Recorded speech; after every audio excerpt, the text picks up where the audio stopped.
It's time to accelerate. Hi, I'm your host, Andy Paul. Join me as I host conversations with the leading experts in sales, marketing, sales automation, sales process, leadership, management, training, coaching, any resource that I believe to help you accelerate the growth of your sales, your business, and most importantly, you. Hey friends, this is Andy. This episode of Accelerate is brought to you by KiteDesk.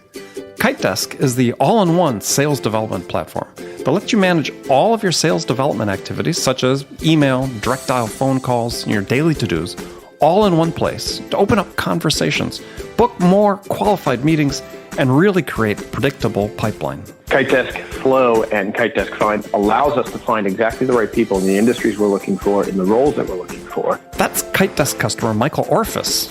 Michael is head of sales at Stratified.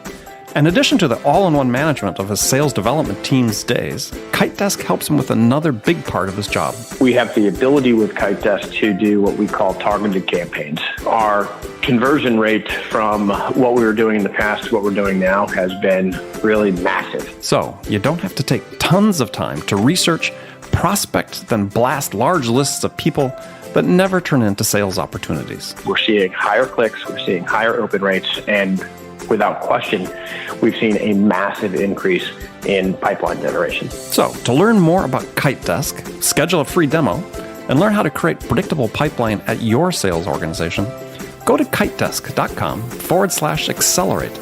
That's KITEDESK.com/accelerate. Hello, and welcome to Accelerate. Joining me on the show today is Manny Medina. Manny is the CEO of Outreach.io, which is a sales development and sales communication platform. Manny, welcome to Accelerate. Happy to be here, Andy. Thanks for having me. Well, thanks for joining me. So take a minute, introduce yourself, your background. How'd you get your start in sales? Well, I'm Manny Medina. I started my career as a software developer. And my first job was with a company. My first job out of college was with a company called Bell Atlantic, which is now part of Verizon Communications. Mm-hmm. After the merge with NYNEX back in the 90s. Actually, before that, it was back in the 90s. My career sort of evolved in the technical track. I was very early at Amazon Web Services, and then I moved to Microsoft, where I joined the Windows Phone team. And in the Windows Phone team, I joined the sales team doing distribution deals for Windows Phone in Latin America. So selling the phone to operators. Mm-hmm.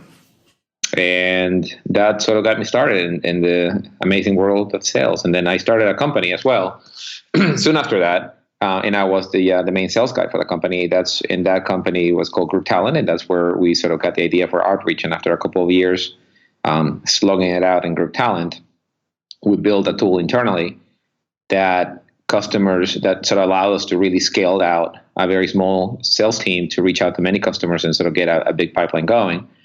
And when we got a hold of customers and they would ask us, you're very persistent, you're very personalized, how do you do it? We told them what we build internally, and people wanted to buy the tool, not the service. Right. So eventually came out and shut down Group Talent and build that outreach, which was the operations of Group Talent, and sold that instead. Huh, and interesting. Well, that's what got us here. Interesting. So maybe taking a step back and before I dive into outreach a little bit, so in your mind, what are you seeing today as sort of the biggest challenge facing sales? There's a few. The main one that we see facing sales is a couple of things. So the declining amount that a sales rep spends actually doing sales is what we see as the biggest challenge facing sales. Declining amount of time they spend. Exactly. The declining amount of time that a sales rep spends doing, doing actual sales activities. And it's interestingly enough, the culprit is sort of, it's a bit of a moving target. So one is, when the CRM was created, it was a great tool for you to record what happens in your sales cycle. But as sort of the reporting and the sort of the measuring got more, got fancier and got more complex, the reporting requirements just continued to go up, and the amount of time that a rep has spent with administrative tasks just grew very rapidly. And on top of that, the sales never got enough love from a product or technology side of the house. So, what they were started doing is to start layering tools on top of the tools to try to solve this problem, but the problem just got worse. So they now, fast forward to today, in which you have a sales rep that has to spend a lot of time entering activities and entering data into the CRM, while at the same time they have a number of tools that they have to, sort of go in and out of just to do their day-to-day job. And this panoply of tools plus CRM is just creating a lot of friction for the sales rep to just navigate quickly through the admin task and get back to sales. So you're saying the sales stack is too big? So the sales stack is getting a little too fragmented. I don't know about size, but it's definitely, getting a lot of different tools doing, single action activities that are not really helping the sales rep become more efficient, but rather just introducing more complexity and chaos into their process. Right. So, the reason I'm saying big is, based on your description, it sounds like there's opportunity for consolidation. There's definitely opportunity for consolidation. There's opportunity for rethinking about the sales process and introducing tools that sort of automate a lot more of what the rep is doing and sort of put him back on the phone and put him back on being personal and being human. So where do you think those opportunities are to automate that exist today that haven't been automated? So if you follow the funnel, there's a number of things that you can. The bigger pieces are around how do you get the rep to sort of sync their data into CRM without having the rep do it, right? So that's one of the holy grails that many companies are sort of chasing. So the CRM syncing, how do you do it in a smart way so that the rep spends the least amount of time on CRM and spends more time doing research or talking to the customer. The second piece is how do you go ahead? Well, I was going to say, which ostensibly Outreach.io helps. Right. That's one of the main, our core value props. Mm-hmm.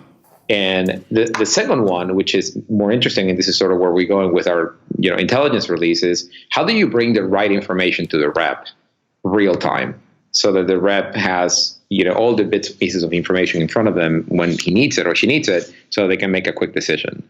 So if I'm doing research on you, I have to go in through a handful of websites plus whatever information I'm buying from third-party vendors to sort of get a good feel for who is Andy Paul and how am I what am I going to say when I call you, or what am I going to type in that email. Mm-hmm. So the ability to sort of bring that information in and sort of give you one window pane of sort of like a dossier on you that I can use and act on. Right. It's the other piece where reps are spending disproportionately amount of time in doing research and sort of going around and trying to find information. And the third piece is around the communication workflow and what can you automate. And there is sort of very tactical small things in it, but that are technologically advanced. For instance, the ability to drop a voicemail where you're calling somebody else. If I'm trying to get a hold of you and you don't respond, you want to move on to the next activity, and you sort of drop the voicemail and move on. Just because what you're going to say in the voicemail is relatively the same every time you get a voicemail. The other one is how much automation and follow up can you use in a particular sequence of steps, and this is sort of where I have to jump on the soapbox and sort of really talk about that the sales process is that, right? It's a process that needs to be measured, it needs to be optimized for what you're trying to get done. And it's not about, whether I'm making the call or I'm sending the email or whether I'm personalized or I'm automated. It's really what is the value of your action based on the expected outcome, right? So if you are the value for who? For you as a salesperson. Exactly. Right. So the unit of measure that you have to trade is your time. And what are you going to do with that, next 5 minutes, next half hour? It's really what you're optimizing for. So whether I make a phone call, who are you going to call and what are you going to say? And if I'm going to place an email, how much time I'm going to spend in that email and what I'm going to say in it. And that's really what you need to figure out, where do you use your personalization versus automation? Well, which plays to the other half of the equation, though, which is that same bargain and equation exists on the other side, which is what's the value the customer is going to get in return for investing their time to listen to that voicemail or take that phone call or to read that email. That's absolutely right, and that's exactly a trade-off, right? So if you're just educating a customer, is your value best spent sending them an email or calling them or letting marketing automation get to them, or sending them a white paper and sort of being done with that.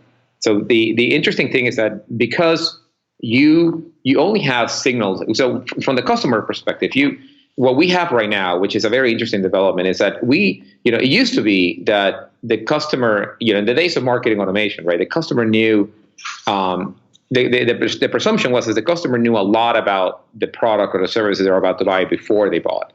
And, and they even got as far as say, sales reps are just order takers. Everything happens in marketing automation, who's really walking the customer down a path down a sales, a sort of a sales learning path, and it's really the rep is just closing. And I think that was one view of the world, and I think that view has been challenged. And now we are in sort of the opposite side of that, in which, as a seller, I know a lot about my customer before I call him. I know a lot about not only that person himself or herself, but I know a lot about that persona type, and I know a lot about that company and a lot about the industry before I ever pick up the phone or send that first email. So there is ample opportunity right now to be very personalized, to be very targeted, and to do enough research to make sure that when you send that email, you are almost dead on in terms of like what are the opportunities, or what are sort of the pains that you're going to be pitching against, and sort of it's turning this job from sort of taking all this activity to one in which you're spending a bit more time trying to figure out your customer, and sort of picking the right story to tell that customer at that time so you can get a reaction from them, and then sort of using that story to walk down the funnel.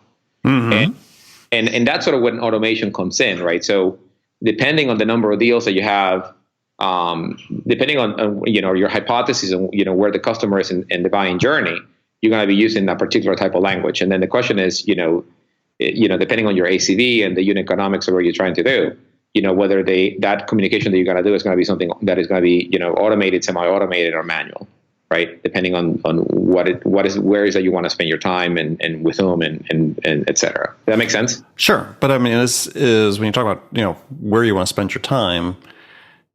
I mean, that's also based, as you said earlier, though, it's really about not just where you want to spend your time, but also what the customer needs at that point in time. Correct.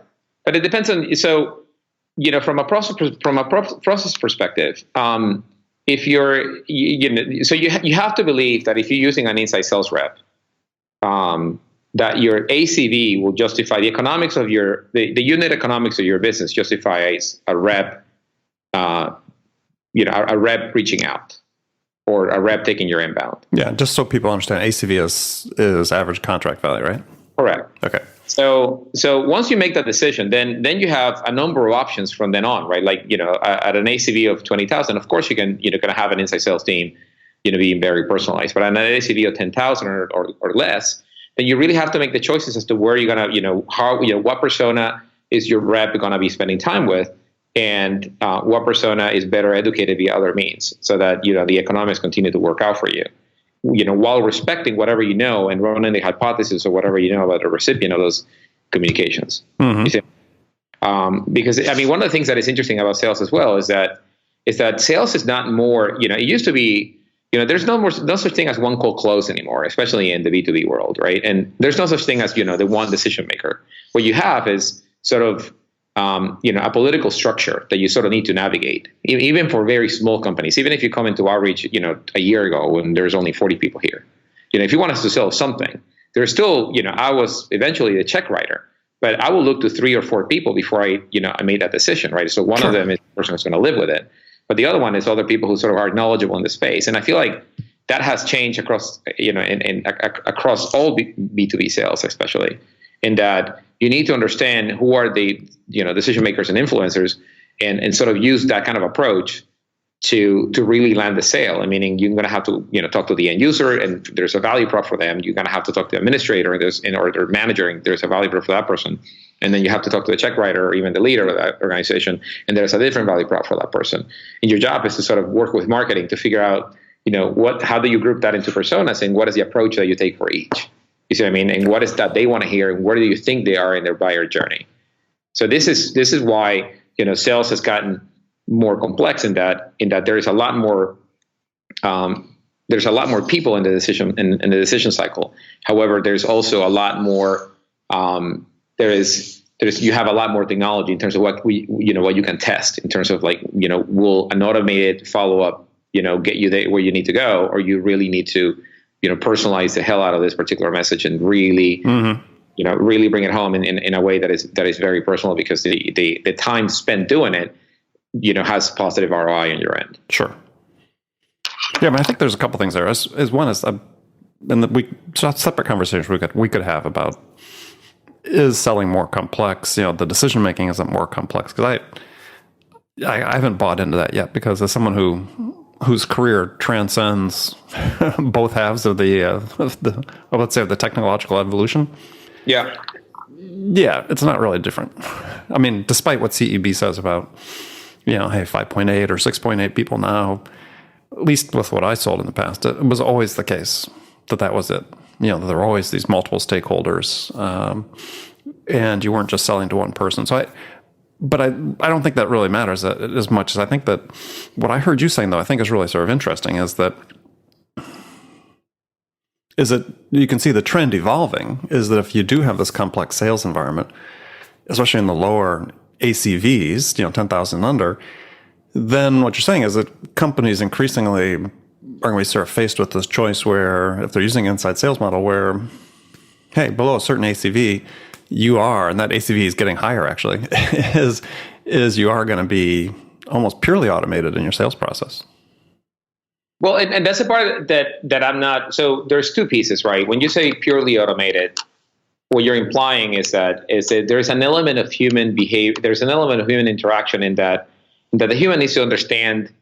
They need to make the choices of how do you cut the data and how do you cut the automation in such a way that when you're reaching to somebody with something that was ultimately automated, that message or that piece of information lands, right? And the reason you need automation is two. One is because of the obvious time saving. Because the other one is you need at least some kind of a system to figure out to continuously test your message and test your approach.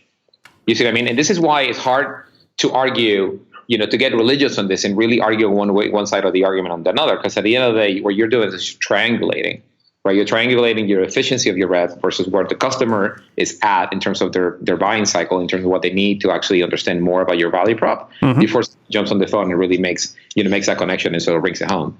So, and the only way to do it is by sort of continuously testing your message, testing your approach, testing your persona classification, and really have a system that sort of helps you go down the path as you get smarter.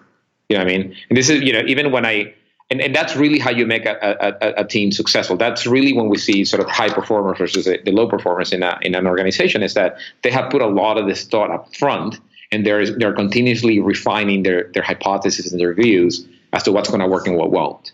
You see what I mean? So the arguments as to who do you call, when do you call, and what time whether it's automated and whatever is it's only one of the many data points that you use in terms of what action are you going to make your sales team take based on the persona that you're reaching out to. Mm-hmm. So what are you finding in terms of the challenges in that environment for reps to really engage with the prospects on the level that they need to build the relationship and the trust that's going to result in a sale? And this is sort of a refrain I'm hearing quite a bit from people I interview for the show, CEOs I talk to using inside sales, is they see that as sort of their challenge, right? Is how do we're getting better at, and we're being persistent, we're getting through the people, but then when we finally get the chance to have that person-to-person interaction, that's the weak part of the chain. So I mean, you touch on so many points that I could take 50 different directions. But choose one. We'll go with it. Yeah. So first of all, okay. So let me write that down so I make sure I don't forget, because this alone is going to end up in the rest of this time talking. So there's two main points here that we need to tease out. So one is process, and how well the process is defined, and how well does the customer really understand their prospects and their customers. And the other one is how well trained are SDRs and AEs who are jumping on the phone and really having these conversations. And I mean, interestingly enough, we find gaps in both. In process-wise, most companies don't have a view of sort of a really detailed view on an understanding and hypothesis around their persona. meaning who are they reaching out to? What are the potential pain points that they're going to be selling against? And at the end of the day, what is the story that they need to weave into the narrative so that when that rep calls, he has a point of view that is just part of the longer story, right? I call you, I have a hypothesis around, if I'm selling you ERP, for instance, just as a matter of, argument, I'm calling you and there's two ways to do it, right? I can either give you an opportunity, tell you, challenge your current situation and say, hey, I bet you didn't know this, that this little ticking time bomb that is happening in your shop. And if you don't call me right now, there is millions of revenue you could be not making by not calling me or something along those lines, right? Sure. Or you could use the positive upside of saying, we can make your life a lot easier if you buy our stuff, give me a call. Yeah. When you ask a question about something they should know about their business but don't, that's a compelling leave behind. Yes. Right. So breaking it down as to, that's a fine general message, but there's the end users, there's the administrator, and then the VP of ops, for instance, who are all affected by this decision. So breaking it down and really getting granular as to, what is the messaging that is going to resonate for each persona? And that's how does persona best receive that message, right? So if you are, in your 50s and you live in the Midwest, you're very apt to pick up the phone. And that's in using a lot of phone calling, it's a very fine method of reaching out. But if you're if you're a millennial and you live in one of the coasts, I don't even remember last time you picked up the phone. And especially if you don't know where they're calling you from. So don't use the phone, use something else, use social, use email, use whatever. So the idea is that, you break down, so you have this matrix or like even, N space, cube in which you're really defining all the different attributes of the persona, meaning starting with a story, the problem, the method, and the communication vehicle to really sort of hone in as to, how you're going to make that approach. And once you make that approach, then you have to be able to sort of jump on the phone and continue the story that started with the first communication. And that's also where it breaks. It's like, where did I make that? Where was that point of interest? And how do I navigate that into our conversation? And at the end of the day, it's interesting that you said that, things haven't changed in sales. And I tend to agree that once you get on the phone, you're dealing with, just a straight up human behavior. Mm-hmm. You know what I mean? Somebody has, they get on the phone and the guard is up and your job is to bring that guard down. And, if you end up after 5 minutes of getting on the phone, you're talking shop, that's the goal, right? One in which you're both going back and forth, you're adding value, you're getting value in return, you're adding, the customer is giving you more information, which makes your approach a lot stronger, and all of a sudden you're in business because you're not selling, you're advising, you're conversing. You see what I mean? Right. Oh, absolutely. Yeah. So I think that to sort of bring this to conclusion, I think there's two major gaps here. One is that the process itself is both not being well defined or followed, and B, once you get a rep on the phone and the rep is bringing navigating that deal to conclusion, the rep is not equipped with all the story points and all the sort of all the frames that he needs to use to be able to really get the best out of that conversation with the customer. And I think both are sort of large gaps. We're only dealing with the process gap, but the training gap is something that we're always thinking about because we have to deal with that in our own environment. Right. But we see it across the board. We have 1,500 customers, so every time we talk to one, we get to catalog all their pains, and we're seeing a lot of that. And so, based on that, what are you seeing as their primary pains? Even using your system, the one that we solve, the one that we come in sort of ready to rock is that, and actually there was a study that I read that came from McKinsey a while ago, that there's sort of two conclusions. One is that only 10% of the people getting trained are actually seeing value for the training and sort of getting real return from training. And the second piece is that even after you get the training, very few people actually follow it. So you come, you're brand new VP of sales, you come into a shop and you're like, all right, we need X, Y, or Z training. So you bring in the trainer, you get everybody on the same page, you get all the playbooks, people leave, and then you send your reps back to work. And there is no training, drilling, and ways to make sure that the motions that you set in play, that you want to set in place are there, followed, and respected, along with all the different measuring mechanisms to make sure that you have proper inspection throughout the process. So when we sell against, it's exactly that. When we come into a shop, they all have a process. Is the process followed? 99% of the time is no. You said 99% of the time is no. No, yeah. And well, that's an interesting question in itself. Let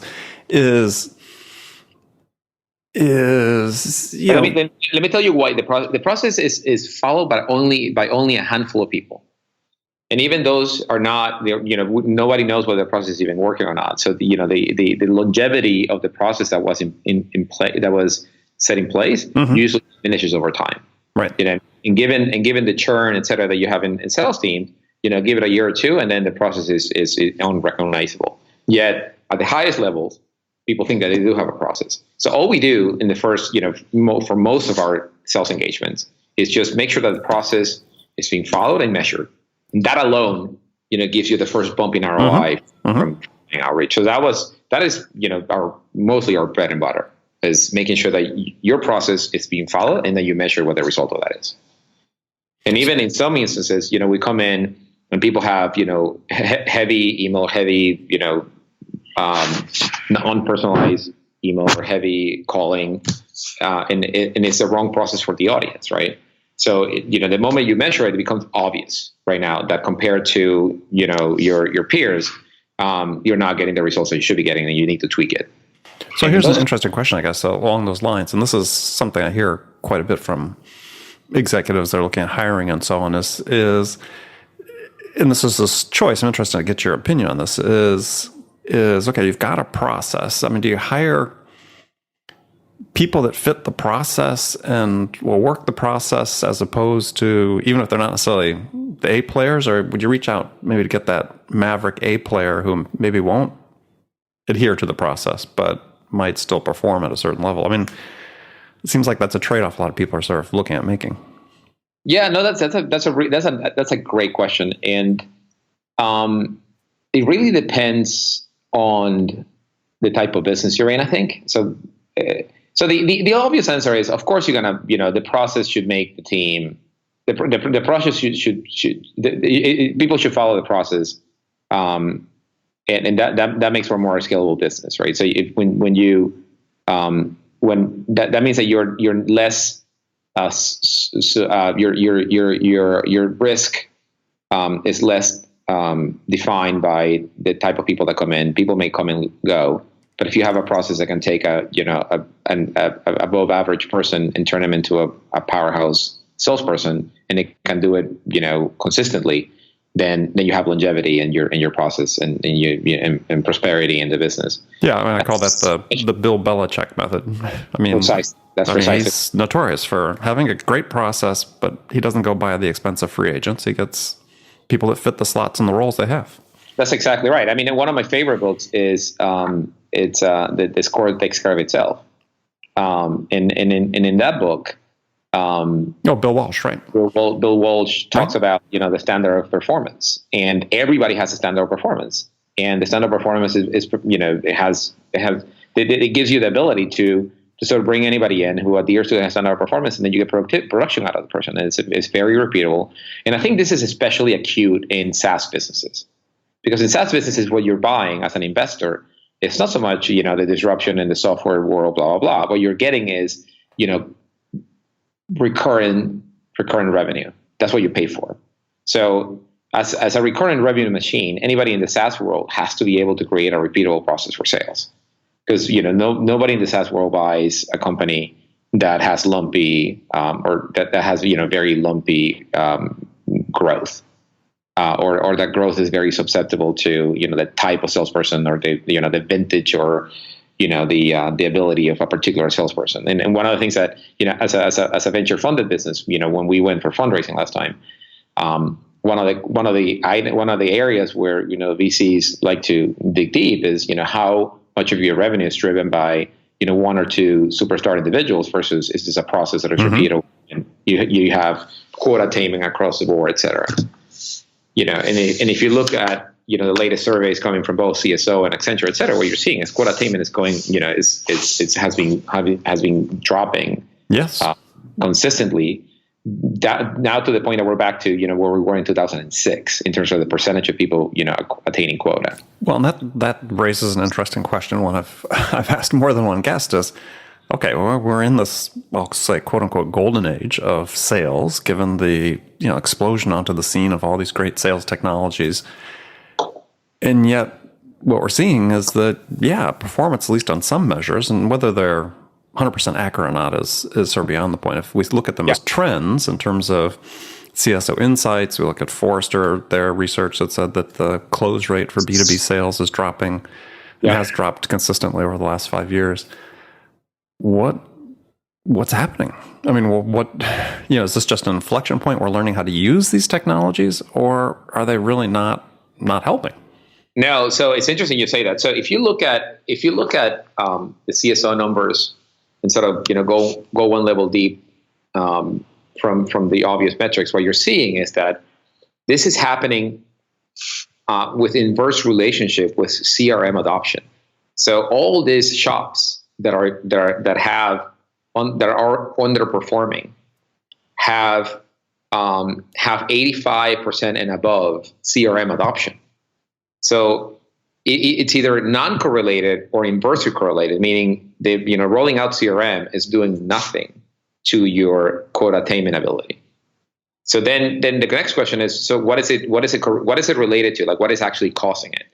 And one of the areas where CSO digs a little deeper is, do you follow your own process? And this gets back to my previous point. And what you're seeing is that, those who follow their process have, 60% of above chances of quota attainment. Whereas those who don't, which is, the midsection and sort of the average performers and the low performers, those who have less than 50% adoption of their own process actually tend to miss quota more often. So the quick fix for the majority of these shops is just following their own process.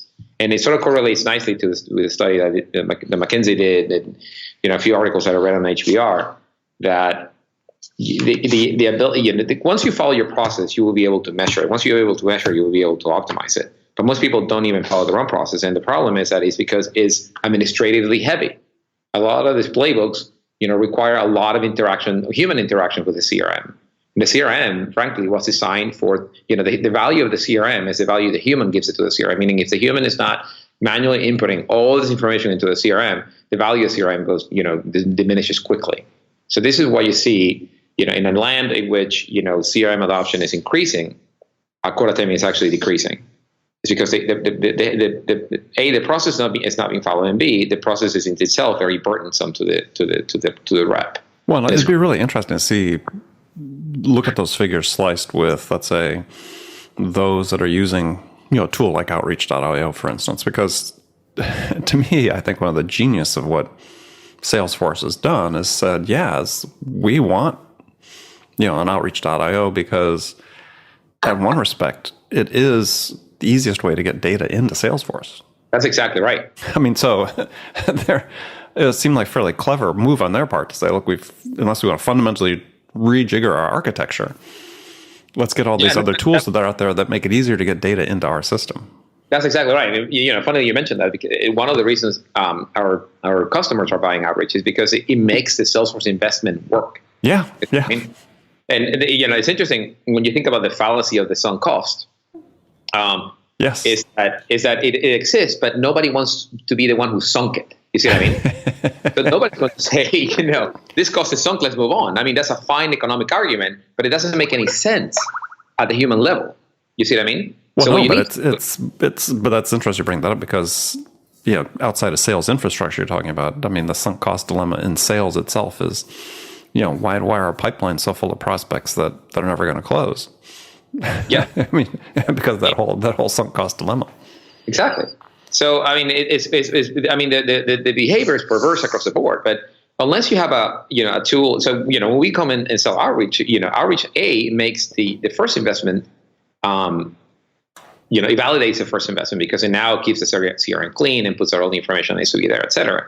But in the sense of in the pipeline, it allows you to sort of work on the areas of the pipe that are actually are going to pay out. And put in the activity, where and sort of put in the activity. Mm-hmm. Now, the cleaning out the pipeline and sort of dispensing with opportunities that are not going to close or are going nowhere. That's a great topic, especially around one of the biggest pet peeves we get from sales VPs is that to really every time you're trying to forecast opportunity closing. You look at the opportunity pipeline, and there's a lot of 90%. There's a lot of things that are just going to close or about to close. We're in final talks, etc. But if you correlate that to the activity, very little is happening.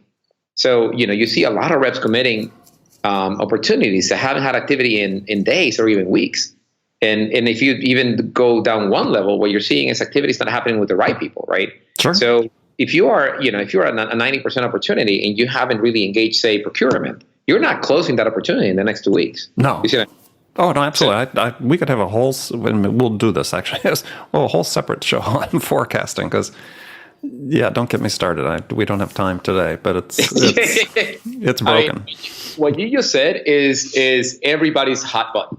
Like I haven't met a sales VP in which if I don't press that, I don't get a good 15-minute rant about Sure. what's happening, etc. Well, I mean, and I wrote about this in my last book is sort of the fallacy of forecasting with CRMs is that they're all stage based, and that just by virtue of submitting a proposal, let's say if that suddenly gives you a 75% chance of winning.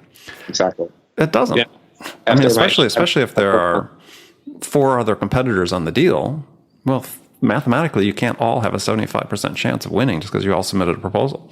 Yeah. So anyway, we'll come back to that one. And so, Manny, we're moving to the last segment of the show where I've got some standard questions I ask all my guests. And the first one's a hypothetical scenario where you've just been hired as VP of sales to do a sales turnaround at a company whose sales have stalled out. CEOs anxious, like yourself, anxious to get things back on track. So if you were in that role, what are the 2 things that you could do your first week on the job that could have the biggest impact? It's funny you mentioned that because we touched on this just a minute ago, is that I would look at your sales playbook and I would make sure that the reps are following the playbook and that my instrumentation that I got from my sales operation actually reflects what people are supposed to be doing as part of the playbook. Okay. And that's step number 1. Then of course, then you move down to, looking at rep performance versus, what you expect out of the rep. And then you look at, the rep performance versus, peer groups, in your market.